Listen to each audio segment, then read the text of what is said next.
বন্ধু, আজকে হাটে যাবি? বিক্রি বাটা কিছু হবে বলে মনে হয়। প্রচন্ড বৃষ্টি হচ্ছে তো।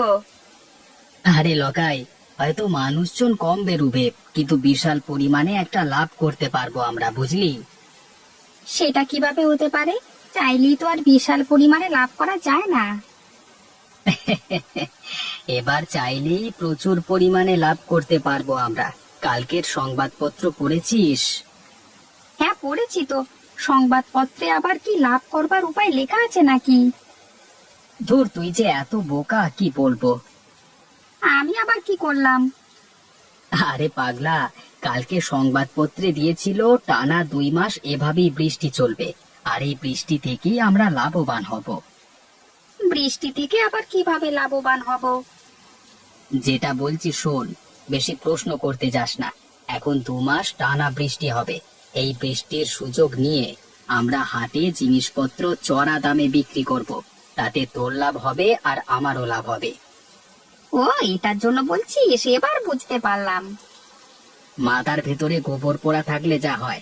এখন আর কথা বাড়াস না, তাড়াতাড়ি বাড়ি যা, হাটে যেতে হবে। পারলে দুটো বেশি করে মাছ নিয়ে যাস। ঠিক আছে, নিয়ে যাব।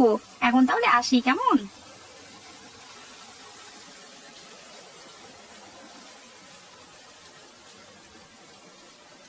আজকে হাটে তো একটা দোকানও খোলা নেই। ভালোই হলো, আমাদের কাজ আরো সুবিধে হয়ে গেল। ঠিক বলেছিস লকাই। চল, একটা ছাউনির নিচে গিয়ে বসি। মনে হয় আজকে আর কেউ বেশি দোকান খুলবে না।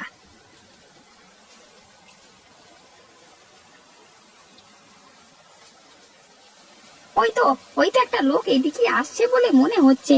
আমাদের কাছে আসতে হবে, কোনো দোকান তো খোলা নেই বাবু। তা ভাই, মাংস কত করে? বেশি না, 1 কেজি মাত্র 350 টাকা। 1 কেজি মাংস? তাও আবার মুরগির মাংস 350 টাকা? ওরে বাবা! এই বর্ষার দিনে জিনিসপত্রের দাম তো বাড়বেই। এত বৃষ্টিতেও দোকান খুলেছি, দাম তো একটু বেশি হবেই। আশেপাশের কোনো দোকানই খোলেনি, দেখুন না। সে না হয় বুঝলাম, তা বলে এত দাম? এত বৃষ্টিতে কোনো দোকানদার দোকান খোলেনি, শুধুমাত্র আমরা দুজন বসেছি। দামটা একটু বেশি তো দিতে হবেই দাদা। আচ্ছা আচ্ছা, আমায় 2 কেজি মুরগির মাংস দিও। এই নিন আপনার 2 কেজি মাংস। আপনার হয়েছে 700 টাকা। এই নিন আপনার টাকা। বলিস কি রে ভাই, একদিনেও এত টাকা মুনাফা আমি তো আগে কখনো দেখিনি। দাঁড়া দাঁড়া, মনে হচ্ছে আরো একজন আসছে।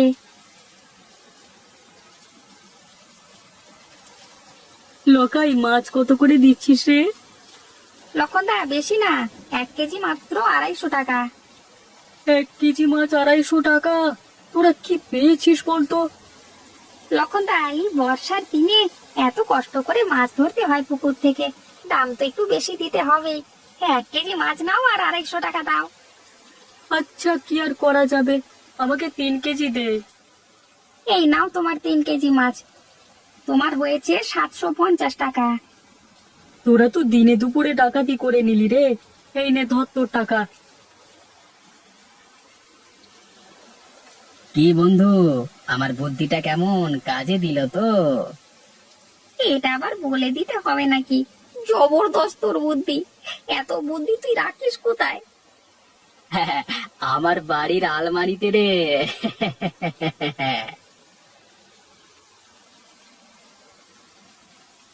ও ভায়া, আরে হাটের দিকে গিয়েছিলে নাকি? হ্যাঁ, হাটে গেছিলাম, দিনে দুপুরে ডাকাতি করে নিলে। কেন গো, তোমার সাথে আবার কে ডাকাতি করলো? কে আর করবে ডাকাতি? তোমাদের পাড়ার নগেন মাংস বিক্রি করছিল, আমি কিনলাম, 350 টাকা কেজি হিসেবে নিল। বলেন কি গো, 150 টাকার মাংস 350 টাকা নিল? একেবারে 200 টাকা বেশি। তার বলতে, হাটে কোনো দোকান খোলেনি বলে যা ইচ্ছে তাই করছে ওরা। আচ্ছা, আমি এখন বাড়ি যাই, দেরি হয়ে যাচ্ছে আমার আবার।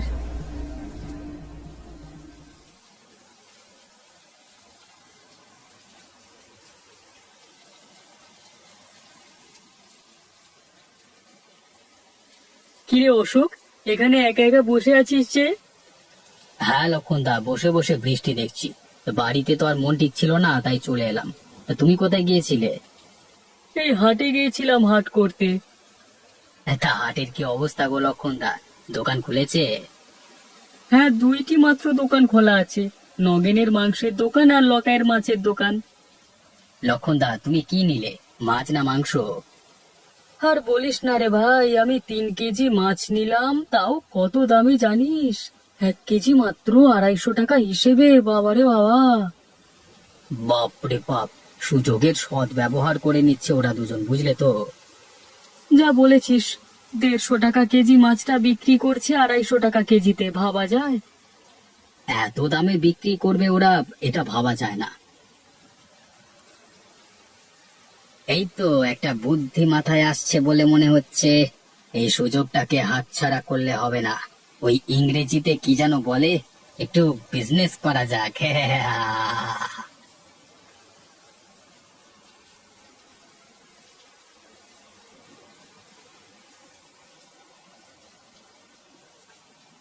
কি গো, এবার তো কিছু একটা করতে হবে। এইভাবে বাড়িতে বসে থাকলে তো আর সংসার চলবে না। কি করব বলো, কাল সংবাদপত্রে দিয়েছিল এখন 2 মাস টানা মুষলধারে বৃষ্টি হবে।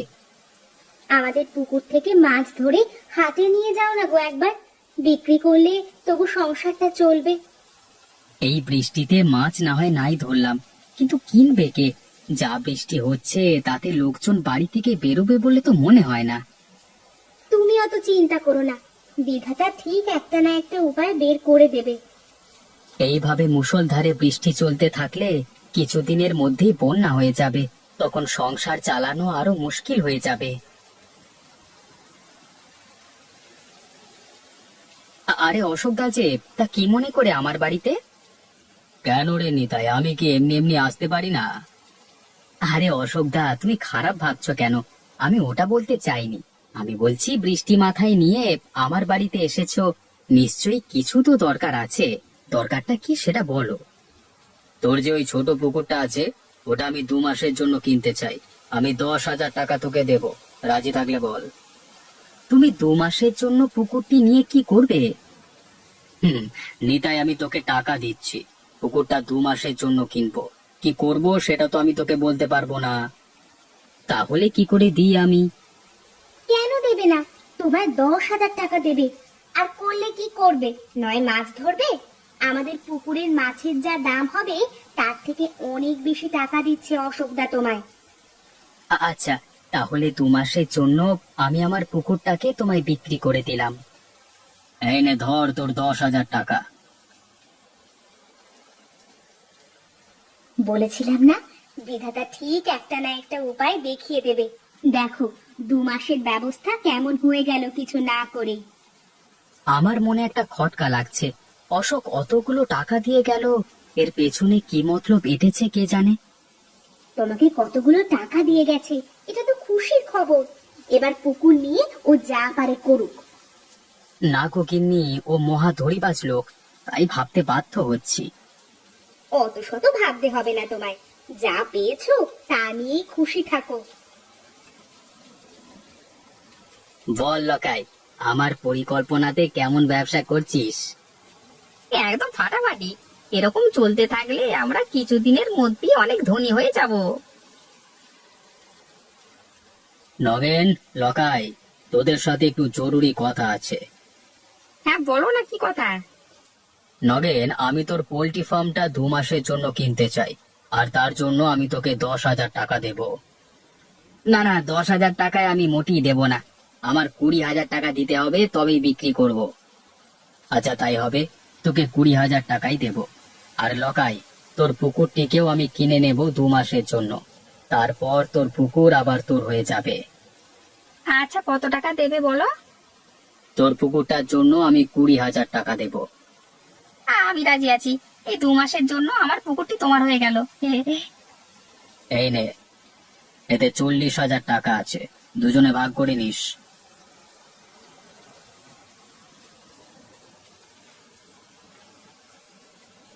নে তাড়াতাড়ি হাত চালা, আবার হাটে গিয়ে বিক্রি করতে হবে। এই তো বাবু, তাড়াতাড়ি করবার চেষ্টা করছি। এখন গ্রামের সমস্ত পুকুর এবং পোল্ট্রি ফার্মের মালিক হলাম আমি। এবার আপনি যেমন খুশি দামে বাজারে মাংস এবং মাছ বিক্রি করবেন, তাই তো? ঠিক ধরেছিস তুই। এটা কি বলে ব্যবসা? বুদ্ধি যার টাকা তার, কথাতেই আছে। এই যে হয়ে গেছে বাবু, তাহলে এবার এগুলি হাতে নিয়ে যাই। হ্যাঁ, নিয়ে যা। আর শোন, 1 কেজি মাছ 350 টাকায় বিক্রি করবি, আর 1 কেজি মুরগির মাংস বিক্রি করবি 450 টাকায়, বুঝেছিস? আগে বাবু, তাই হবে। আমি এগোচ্ছি, আপনি আসুন কেমন? আসুন আসুন, আমাদের দোকানে আসুন, সবকিছু জিনিস তরতাজা পাবেন, নিয়ে যান। ভাই আমাকে 2 কেজি মুরগির মাংস দাও তো। এই নিন আপনার 2 কেজি মুরগির মাংস, আর আপনার বিল হয়েছে 900 টাকা। সে কি, 1 কেজি মাংসের দাম 450 টাকা? আগে হ্যাঁ। আমায় 1 কেজি মাছ দে তো, একটু ভালো দেখে দিবি। হ্যাঁ হ্যাঁ বাবু, আমাদের দোকানের কোনো জিনিসই খারাপ নয়, না হলে ভালো।